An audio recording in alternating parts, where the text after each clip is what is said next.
5 விஷயங்கள் ஈமான், இஸ்லாம், இஹ்சான், கியாமத் அதனுடைய அடையாளங்களை பற்றி கேட்டார்கள். அதுக்கு ரசூலுல்லாஹி அலைஹி வஸல்லம் பதில் கொடுத்தார்கள். அதுல கியாமத்தை பற்றி கேட்ட நேரத்தில் நானும் நீங்களும் சமமாக இருக்கிறோம் என்ற அல்லாஹ் தஆலா குர்ஆன்ல கியாமத்து நெருங்கிவிட்டது என்று அல்லாஹ் தஆலா சொல்கிறான். இக்தரபத்திஸ் ஸாஅ, இன்றைக்கு 1400 வருடங்களாக குர்ஆன் இறங்கி இன்று வரைக்கும் நாங்கள் அதை எதிர்பார்த்துக் கொண்டிருக்கிறோம். இரண்டாவதாக அல்லாஹ் சுப்ஹானஹு வ தஆலாவுடைய தூதர் ஸல்லல்லாஹு அலைஹி வஸல்லம் அவர்கள் சொன்னது நமக்கு அதனுடைய அடையாளங்கள்ல 2 விஷயத்தை சொன்னார்கள். அன்தரல் ஹுஃபாத்தல் உராத ரிஆஷா யததாவலூன ஃபில் புரியான், அது சாதாரண ஆர்மைக்கக்கூடிய பாதணிகள் இல்லாத மக்கள் பெரிய மாளிகைகளை கட்டுவார்கள் சொன்னார்கள். உலகத்தில் அதை நான் கண்டு கொண்டிருக்கிறோம். அரபு உலகம் எப்படி அனுபவித்துக் கொண்டிருக்கிறது, என்னென்ன டவர்கள் எல்லாம் கட்டுறார்கள், உலகத்தில் எப்படியெல்லாம் கட்டிடங்கள் கட்டப்பட்டிருக்கிறது. சாதாரண இந்த வாட்டர்மெலன் தர்பூஸ் என்று சொல்லக்கூடிய இந்த பூசணிக்காவை சாப்பிட்டுட்டு போடக்கூடிய நேரத்தில் 50-60 வருஷத்துக்கு முதல் அதை சாப்பிடக்கூடியவர்களாக இருந்தவர்கள் இன்றைக்கு பில்லியனர்ஸாக வாழ்கிறார்கள். இது உலகத்தில் கண் கொண்டு எங்களோட காலங்களில் கண்ட ஒரு உண்மை. எங்களோட ஆசான்கள், எங்களோட முன்னோர்கள், மூத்தவர்கள் அவர்கள் போய் பார்த்து 1940களில் 50களில் கண்ட காட்சி அதை இன்றைக்கு போல அவர்கள் சொல்கிறார்கள். அடுத்து சொன்னார்கள் ஸல்லல்லாஹு அலைஹி வஸல்லம் தலிதல் அமது ரப்பஹா அவ் ரப்பதஹா, ஒரு எஜமானன் தன்னுடைய எஜமானை, ஒரு சாதாரண வேலைக்கார பெண்மணி தன்னுடைய எஜமானை பெற்றெடுப்பாள் என்று சொன்னார்கள். உலகத்தில் அடிமைகளாக தாய்மார்கள் ஆக்கப்பட்டு குழந்தைகள் எஜமான்கள் ஆகின வரலாறுகளையும் உலகில் நாங்கள் பார்த்து கொண்டிருக்கிறோம். கண்ணியமார்களே, அந்த அடிப்படையில் உலகத்தில் இப்படியான நிலைமைகள், அதுக்கு இந்த ஹதீஸுக்கு எப்படி கருத்து சொல்லப்பட்டிருக்குதுன்னா, குழந்தைகள் சில சந்தர்ப்பத்தில் வேலைக்காரியை போல பயன்படுத்துவார்கள். இன்றைக்கு இந்த கவலையான செய்தி உலகமெல்லாம் நாங்கள் பார்க்கிறோம். இலங்கையிலையும் சில பெற்றோர்களை நடத்தக்கூடிய விதத்தை பார்க்கும் பொழுது அது கியாமத்து வந்து விட்டதா என்ற அந்த எச்சரிக்கை ஏற்படுத்துகிறது. ஸல்லல்லாஹு அலைஹி வஸல்லம் சொன்ன அது தனிப்பட்ட வாழ்க்கையில வரக்கூடிய விஷயங்களை நபி அவர்கள் சொன்னது போல ஸல்லல்லாஹு அலைஹி வஸல்லம் அவர்கள் தன்னுடைய மௌத்தையும் சொன்னார்கள். என்ற மௌத்தும் அது கியாமத்துடைய அடையாளங்கள் ஒன்றுதான் என்று சொன்னார்கள். என்னுடைய வருகையும் கியாமத்துடைய அடையாளம் என்று சொன்னார்கள். பைத்துல் மக்தஸுடைய விஷயத்தை பற்றி சொன்னார்கள். பணம் மக்களுக்கு கொடுக்கப்படும், எடுப்பதற்கு ஆள் இருக்க மாட்டார்கள். உஸ்மான் ரலியல்லாஹு அன்ஹு ஆட்சி காலத்தில் ஏற்பட்டதை பற்றி சொன்னார்கள். ஃபித்னா அந்த அரபுல ஏற்படும், அரபு உலகத்துக்கு ஃபித்னா வரும், ஒரு வீடும் அதுல தங்கியிருக்க மாட்டாது என்று சொன்னார்கள். சோதனை, பிரச்சனை, குழப்பம், சண்டை அரபு உலகத்துக்கு ஏற்படும் என்று ரசூலுல்லாஹி அலைஹி வஸல்லம் அவர்கள், அதுக்கு ஒரு அமைதியும் வரும், அதுக்கு ஒரு குழப்பம் வரும் என்று ரசூலுல்லாஹி அலைஹி வஸல்லம் எச்சரிக்கை செய்தார்கள். கண்ணியமானவர்களே, உலகத்தில் நிலநடுக்கம் ஏற்படும் என்று சொன்னார்கள்.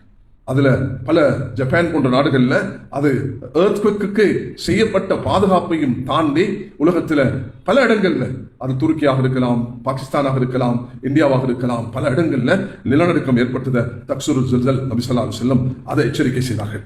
அது போலதான் நபி அவர்கள் சொன்னார்கள், மனிதனுடைய இந்த பண்பற்ற தன்மை, அகலாக் இல்லாத தன்மை, விபச்சாரம், அது எதரு ஜினா, விபச்சாரம் அதிகரிப்பு, ஒரு ஆண் பல பெண்களை பாவிக்கக்கூடிய அந்த நிலைமை உலகத்தில் ஏற்படும்.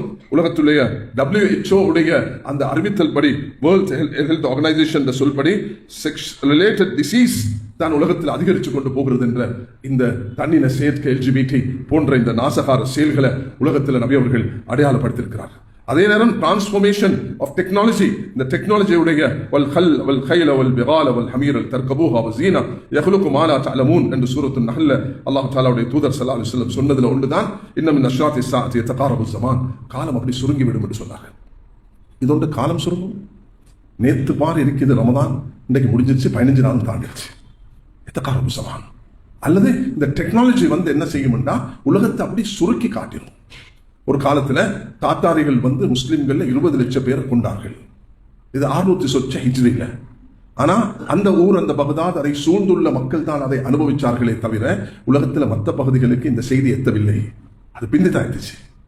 காலம் சுருங்கும் என்று சொல்லக்கூடிய நேரத்தில் இந்த டெக்னாலஜியின் ஊடாக உலகத்தில் தகவல்கள் அது மிக வேகமாக பரவி உலகத்தில் 200 நாடுகளுக்கும் ஒரு ஊசியை போட்டாலும் ஒரு இடத்துல அது அதிகரித்து கொண்டு போறதை நாங்கள் காணக்கூடியதாக இருக்கிறது.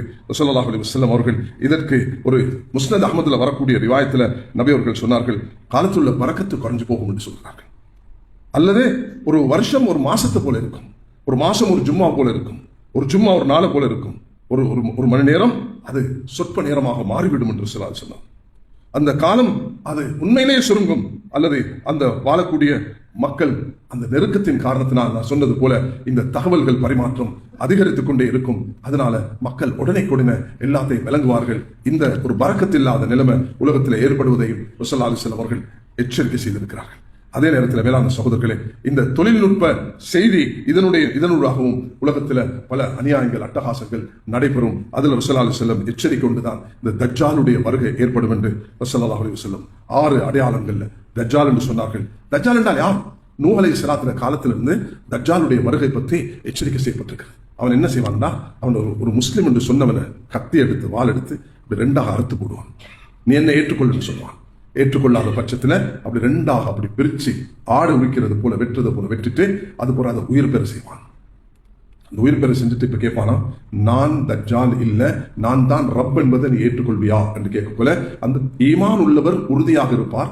நீதான் தஜ்ஜால் என்று நபி அவர்கள் சொல்லி இருக்கிறார்கள் என்று அவன் உறுதியாக சொல்லும் பட்சத்தில் அல்லாஹு தஆலா அவனுக்கு கொடுத்த சக்தியையும் பறிப்பான் என்பதாக வந்திருக்கு. உலகத்தில் இப்படிப்பட்ட அட்டகாசங்கள் நடக்கும் என்பதை ரசூல் ஸல்லல்லாஹு அலைஹி வஸல்லம் பல வருடங்களுக்கு முன்பு எச்சரிக்கை செய்தார்கள். மேலான சகோதரர்களே, அதை நாங்கள் இன்றைக்கு கண்கொண்டு பார்த்துக் கொண்டிருக்கிறோம். இந்த லா தகூமு ஸா ஹத்தா யக்ததிலு ஃபிஅதான் அதீமதான், இந்த 2 கூட்டங்கள் மத்தியில ஃபித்னாக்கள் குழப்பங்கள் வரும் என்பதை ரசூல் ஸல்லல்லாஹு அலைஹி வஸல்லம் அவர்கள் சொன்னார்கள். ஹத்தா யுபஸ தஜ்ஜாலூன் கரீபும் மின் ஸலாஸீன், எல்லாரும் 30க்கும் மேற்பட்ட தஜ்ஜால்கள் இந்த உம்மத்தில் வருவார்கள். இப்படிப்பட்ட அநியாயக்காரர்கள் தஜ்ஜால் என்ற இடத்தில் சொல்லப்படுவதே எப்படி அந்த இறுதி காலத்தில் அட்டகாசம், அநியாயம், கொலைகள், மனிதனுடைய தல வார்த்தைகளான தீர்ப்புகளை கொடுத்து உலகத்தில் இந்த பிரச்சனையை உண்டாக்குறது.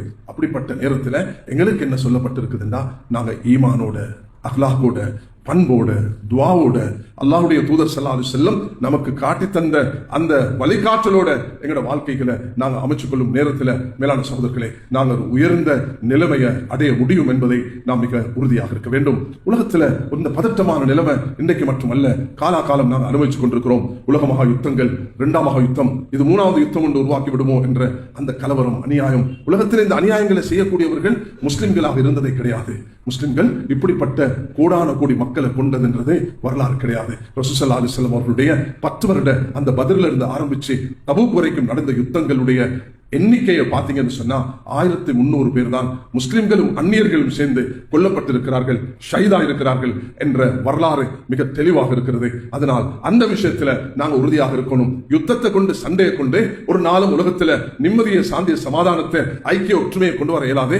பைத்துல் மக்திஸ் இன்றைக்கு கஸா, அந்த பலஸ்தீன் மக்கள் இன்றைக்கு சோர்வடைந்து பல வருடங்களாக அநியாயங்களுக்கு உட்படுத்தப்பட்ட நிலையில இன்று பைத்துல் மக்திஸ் பல வாரங்களாக மூடப்பட்ட நிலைமையில வரலாறுல நடக்காத ஒரு சோதனை இன்றைய உம்மத்துக்கு ஏற்பட்டிருக்கிறது. இதை நாங்கள் வன்மையாக கண்டிக்கிறோம். அல்லாஹ்விடத்தில் துஆ செய்வோம், யா அல்லாஹ் இந்த நிலைமையை எங்களுடைய அந்த முதல் காபாவுக்கு நீ ஏற்படுத்தாமல் நாங்கள் அதை கைப்பற்றி அதை அதுல போய் தொழக்கூடிய பாக்கியத்தை அல்லாஹ் நமக்கு தர வேண்டும் என்று நாம் எல்லோரும் அல்லாஹ்விடத்தில் மன்றாட கடமைப்பட்டிருக்கிறோம்.